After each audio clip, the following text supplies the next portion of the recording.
So, yun na. Ang dami kong nabuksan. After a month, nabuksan ko rin yung... Yun na, dami ko nabuksan. I mean, maliliit na bagay siya.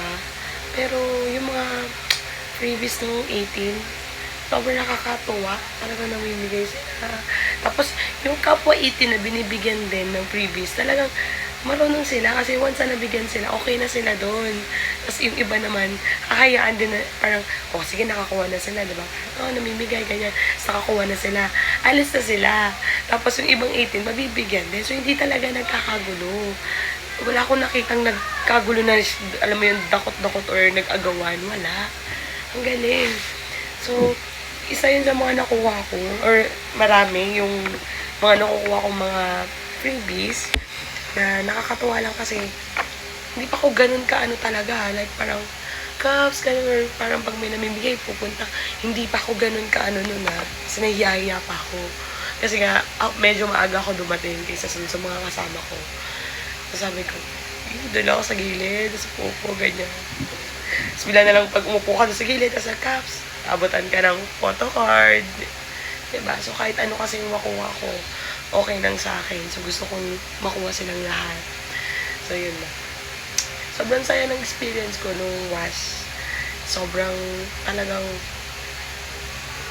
iba yung moment na nandun ka. Tapos, iba yung pakiramdam. And then, iba talaga yung experience. Gusto ko nga rin makatend ng Watson's playlist. Kaso kasi, medyo may problem or hectic sa schedule. Hindi naman hectic. Hindi na ako attend kasi nga may mga private life. Hindi ko naman uubusin lang yung oras ko sa mga ganun. I mean, kung may pagkakataon, why not? Pero, since may ibang occasions or okasyon ng araw na yun, hindi, inano ko muna na mag-pass. Pero, manonood pa rin ako sa mga fan cams. Mag-aantay ako. Muntik na nga rin ako mapabili ng ng solo concert ni Ken. Yung Sulfur. May 30 naman yun. So, bala ko yung kunin is yung VIP din. Which is 10K naman. So, antay din ako sa pila, ganyan. Queuing ng ticket. So, nakapasok ako sa ticket selling sa website. So, sabi ko, bago pa ako makapasok, sabi ko kung para sa akin yung SVIP ng solo concert ni Ken, igiget ko talaga. So, yun na. Kung hindi SVIP, hindi na ako a-attend. Or I mean, hindi na ako magpa-purchase ng ticket. So, yun, nakapasok ako sa website. Bumugad talaga agad sa akin. Yung SVIP, which is ano pa lang yun Fleet pa lang. Yung Fleet Hub pa lang yung parang magpo-purchase ng ticket, hindi pa general selling. So, yung Fleet kasi is yung private hub. Na doon siya nagpo-post, nandun siya like, parang, yung pinopost niya doon is yung para doon lang, hindi nakakalabas. Unless i-post niya na sa public. So, doon ako pumasok sa website na binigay na link. Ganyan na nga. Sadly, hindi ako nakakuha. Which is okay lang kasi sabi ko naman kung hindi SVIP, hindi na ako pupunta or hindi na ako magpo-purchase. Kasi yung SVIP is 10K and then yung VIP, general ad is 5,000. So yung 5,000 kasi parang konti lang yung niya, parang freebie. Yung 10K kasi like parang ang ganda talaga ng mga kasama. Talagang worth it dun sa 10K. Bukod pa doon, meron pa siyang after party. Isipin mo yun, may after party ka pa. Para kung dalawang beses na nag-concert. Diba? So, hindi para sa akin. So, sabi ko, sige, okay lang. Wag na. So, antayin na lang ako ng fan cam kung meron. Sana meron. And then, nag-launch na yung Sonara. I mean, debut na sila. Ang lapit lang sa amin, school pa lang. Hindi rin ako pwede kasi. Napadaan din ako pag uwi ko na doon pa yung nila, yung LED wall. Pero wala nang tao, parang nagliligpit na. So, isa rin sa abangan ko yung Sonara. Siyempre, 1Z, first girl group nila yan, diba? And baby yan ng mga daddy natin. So, diba, susubaybayan natin sila. And for now, ayan. Gagawan ko ng paraan yung ang tawag confetti na magawan ko ng maayos. Kasi may nakita ko namigay din nun, tapos nasa maayos sa lalagyan. So, try ko kasi medyo marami naman yung confetti ko. So, di ba? Namigay tayo. Try natin. Gagawa natin ang paraan.